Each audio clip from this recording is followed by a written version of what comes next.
Hey folks, I'm Steve Butler. A few years ago, my wife and I inherited this corner cabinet. At the time, we were told it was from the 1800s and came from Sweden, which only makes sense seeing as one side of her family's from there. Today, we're going to build our version of the cabinet. Come see how we do it in the garage.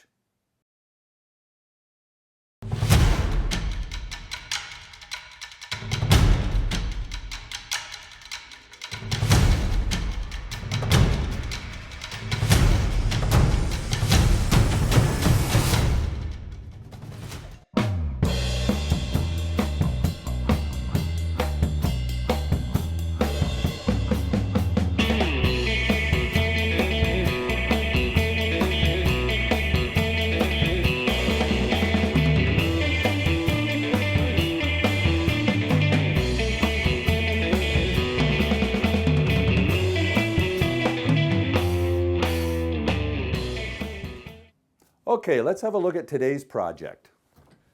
This simple pine cabinet was probably painted at one point in time because most Swedish corner cabinets are. They also have a bow front or a curved front and a lot of elaborate moldings attached, which leads me to believe this is more of a rural piece, probably made by the homeowner himself. We have two sides that are simply butt together and cut at a 45 at front. We have some fixed shelves attached with cleats, and our two doors contain stiles and rails and a center panel. Yeah, we were given this cabinet about 3 years ago from my wife's aunt, and I saw that it was made out of tongue and groove pine, and I just thought it lent itself well to a project for the show. The sides in our original cabinet are made out of tongue and groove pine. I went to my home center and I was able to find some 1x6 V-groove boards. We just need to cut 8 of them at 70 3/4 inches long. Okay, let's get started.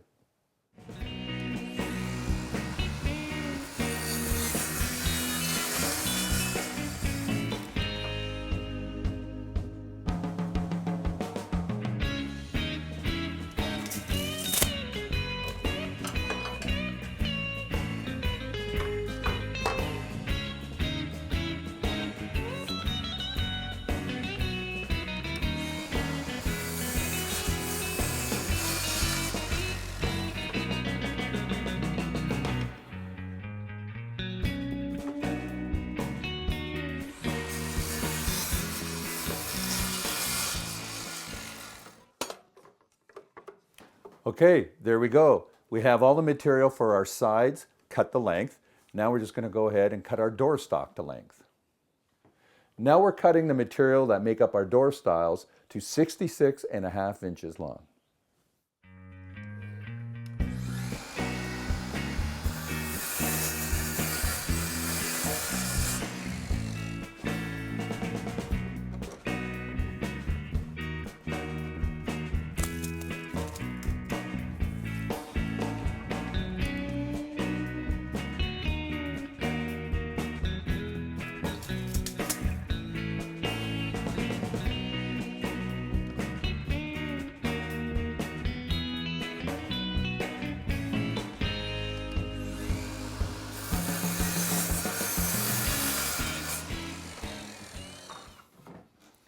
Okay, now we need to cut our door rail material to 14.1/8 inch.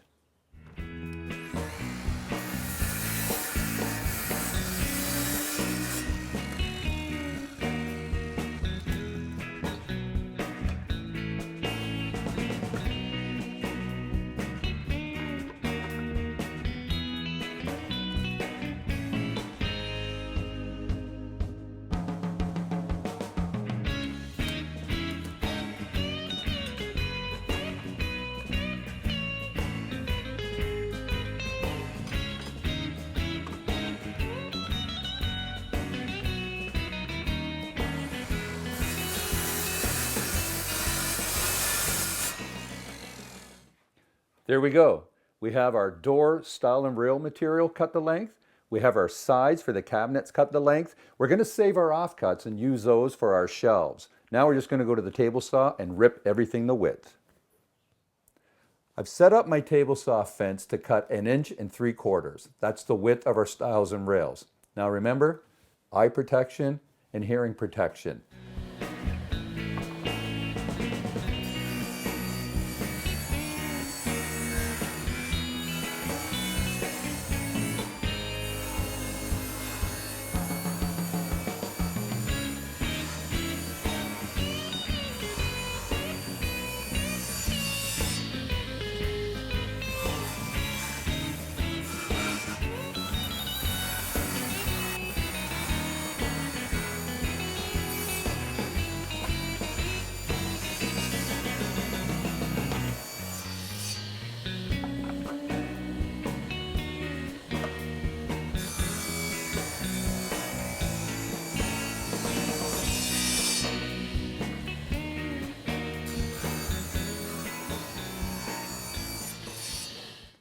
Now we have all our door, stile, and rail material cut to size. The sides of our original cabinet were simply just butted up together to form a 90 degrees. We're going to let the tongue portion of our tongue and groove boards use that to our advantage. I'm going to cut a groove down the length of one backboard, and we're going to insert the tongue, and that's going to be the joinery for our cabinet.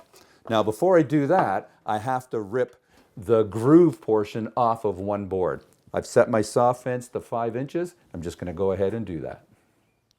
On the original cabinet, the back is just butt jointed together, so I thought by adding the groove and using the tongue would help stabilize it and reinforce it a little more.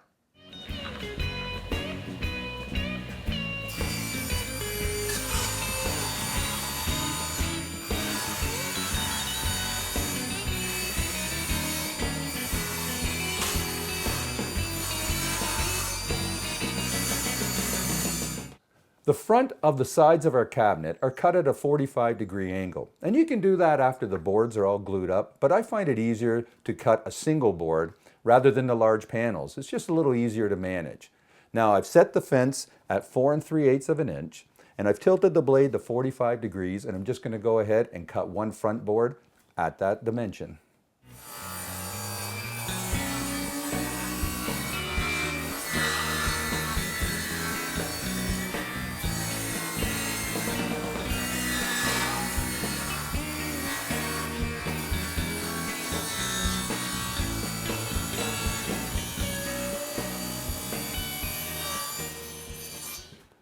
Okay, now I've set the fence to 3 3/4 inches, and I'm just going to rip the other front board on a 45-degree angle. And the reason the dimensions are different because earlier we cut one side board narrower, so we've got to make up that difference.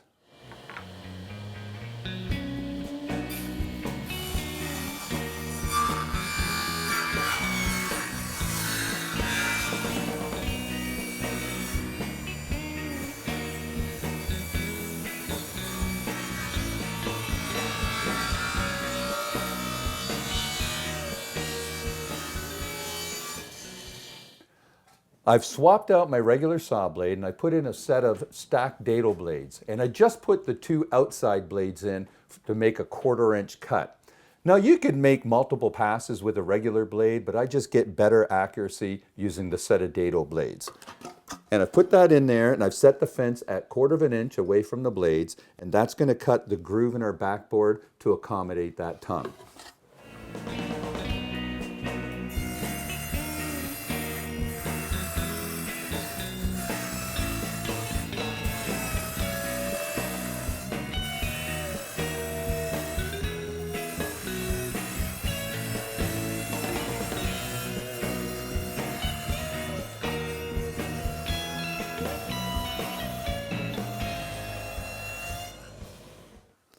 There we go. We have the groove cut in our back board. Now we have all the pieces for our sides, all the joinery cut for that. I'm just going to go ahead, add a few more cutters to our dado set, and we're going to cut the joinery for our door parts.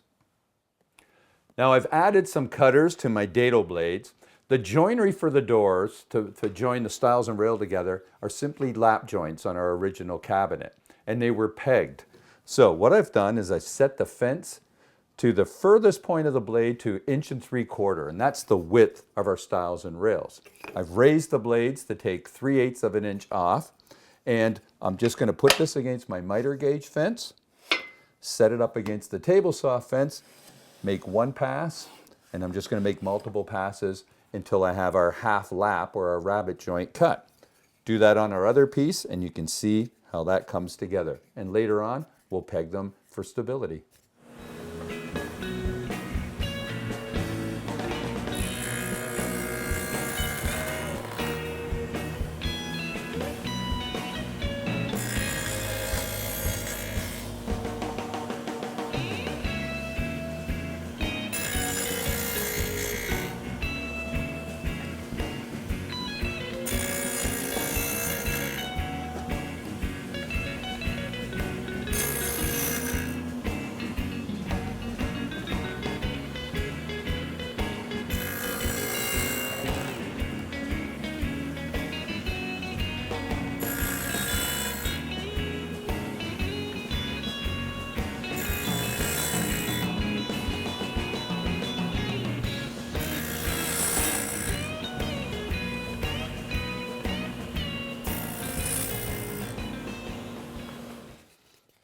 All right, that's perfect. We want that. We don't want it proud there. We want it nice and flush on both surfaces. That looks great. I'm just going to go ahead and cut all the ends with our lap joint.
There we go. We have all the joinery cut on our stiles and rails. We're just going to go to the bench and glue up our sides. We're ready to glue up our side panels. Now I'm not gluing up all of the boards at one time. We're going to do it in stages. I'm leaving out the board that has that 45-degree angle on it. Just because I don't want the clamps to bruise it. You can create some jigs or you can use an offcut to help it, but I just find it easier to glue it on afterwards. Now, you want to make sure these are all facing up in the same direction. Whether you have the V groove down or up is irrelevant, but just make sure they're all the same. Another thing I do, in that groove we cut in our backboard, I just take some 1/4-inch offcuts pieces and I'll put them in there to fill in that groove. And the reason I do that is when I clamp these boards, that piece doesn't break off or bend over. Okay, so let me just fill that in. Okay, I'm just going to turn these boards on edge and run a bead of glue inside the groove. We'll go ahead and clamp these boards up. When we're finished, I'll clamp up the other boards that make up our other side panel.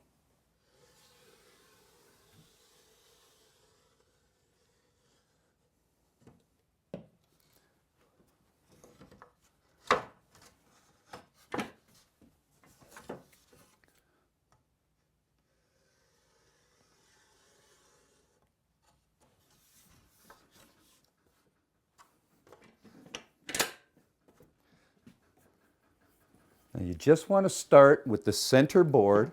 Make sure they're laying down on the clamp properly. You don't want them bowing up on you. Now I'm just going to lay some clamps on the top side, and we're just going to do the same thing, just alternate clamps.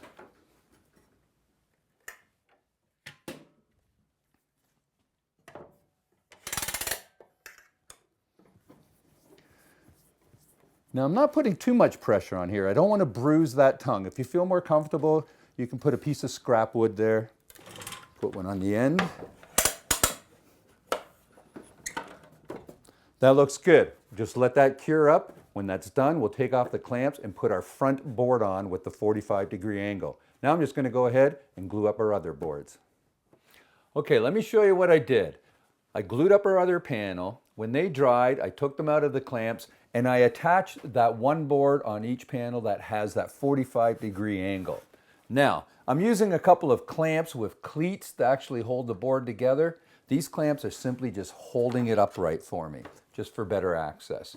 Okay, now I'm just going to go ahead and glue up those offcut pieces we had saved to make up our shelves. Earlier I talked about saving those offcuts to make up our 3 shelves. Well, we also have a top and a bottom, which happen to be the exact same dimension as the shelves. I made a plywood template. It's 18.5 inches on the sides, and we're going to use that to trace out our shelves, our top and our bottom piece, and we'll cut them out later on. So I'm just going to go ahead, start gluing them up.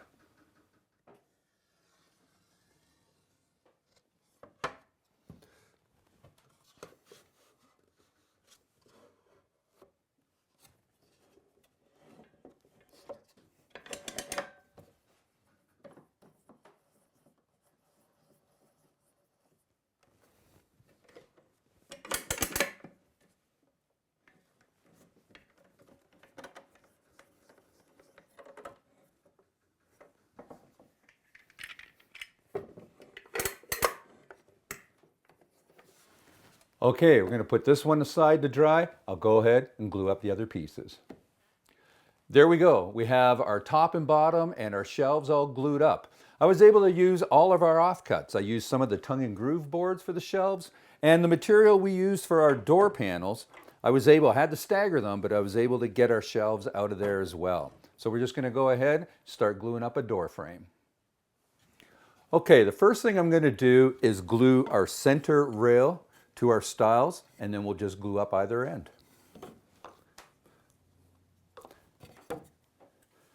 Just using an acid brush, just going to spread some on here evenly. You don't need copious amounts of glue. Going to have a lot of extra cleanup to do, but you do need some. You definitely don't want to starve the joint. Okay, that looks good.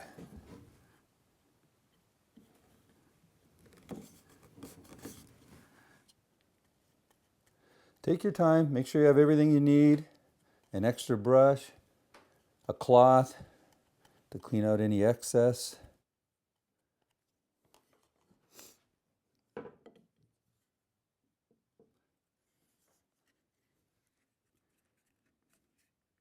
Make sure that's up against the shoulder.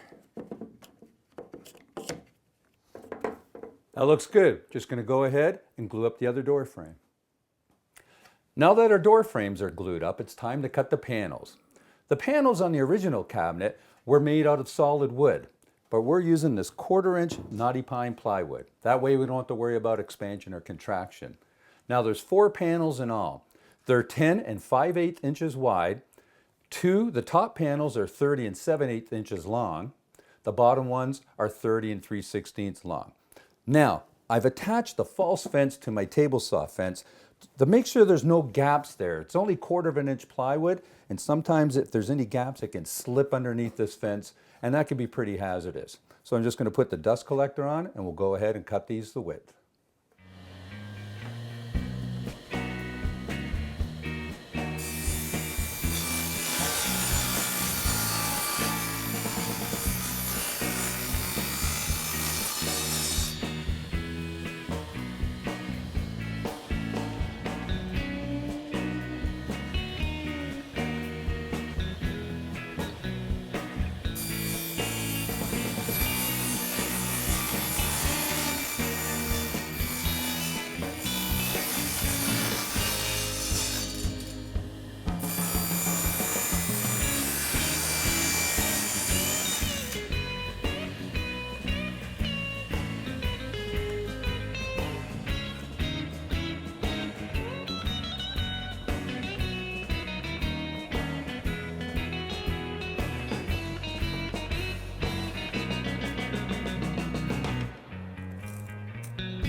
Now that we have all our panels cut, let's go see if we can take the shelves out of the clamps and cut them to size.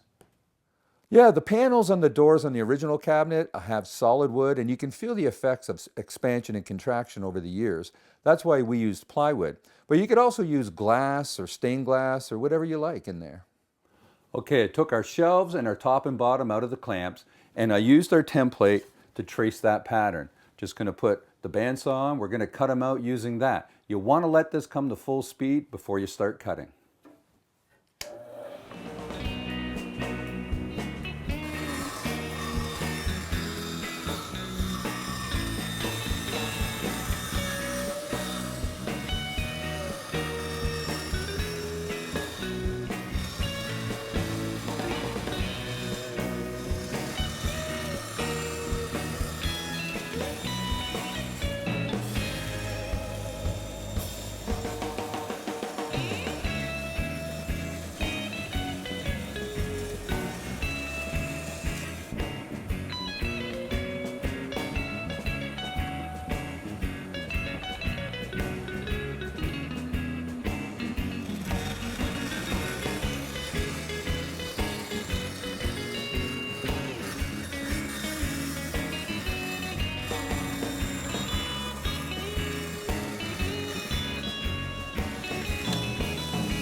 That looks great. Just going to clean up the edges with a block plane and some sandpaper.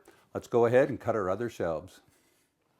On our original cabinet doors, the panels were held in place by a frame around the back. So I've done the same thing. I went ahead and I cut some 1/4-inch strips and I just mitered them on the 45, and I'm just going to lay them around on the back of our door frame and tack them in place with a few brads.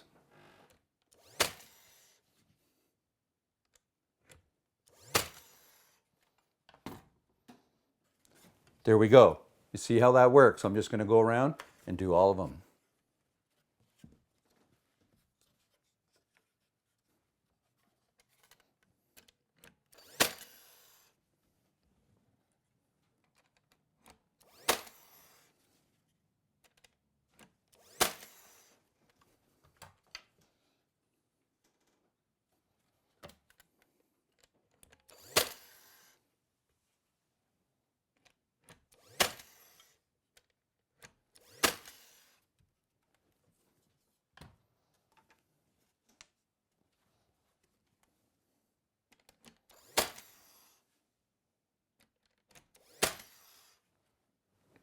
Before I fit the panels in place, let me show you what I did. I went ahead and drilled 1/2-inch deep by 1/4-inch diameter holes, and that's for our dowel pegs, just to help reinforce our door joints.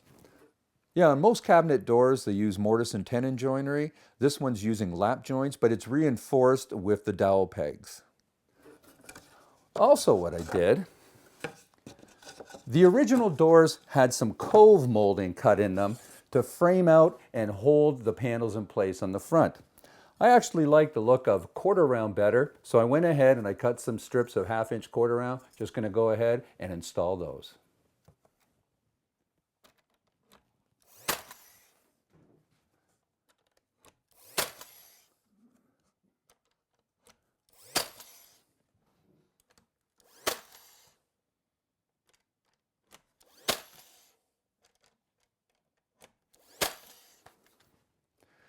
Yeah, you definitely want to put a finish on the cabinet before you attach the hardware, such as the hinges. I might paint this one or maybe oil it, but it lends itself well to any finish.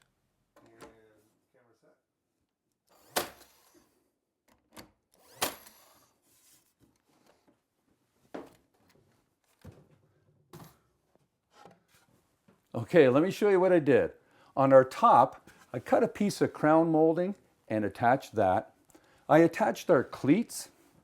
And I mean, you could use a few brads and attach the shelves, but there's no need to.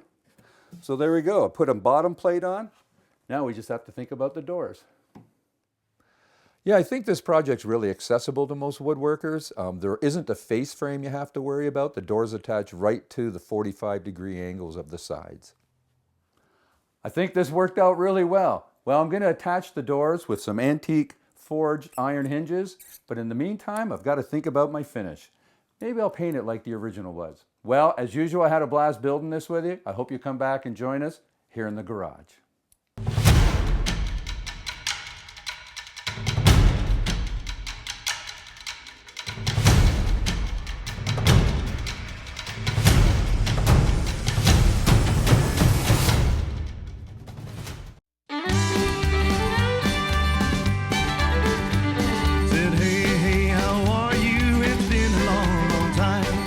Just found your number, thought I'd drop you a line. You know I've been out on this road such a long, long time. Just wanted to let you know I'm doing just fine. But hey, I'm doing fine out here on the road. As long as I have friends to call, I'm never alone. Folks wonder how I take all that driving all the time. As long as I have friends to call, I'm doing just fine. Said, hey, did I wake you? I'm sorry if I did. Away, dum dum dum, away.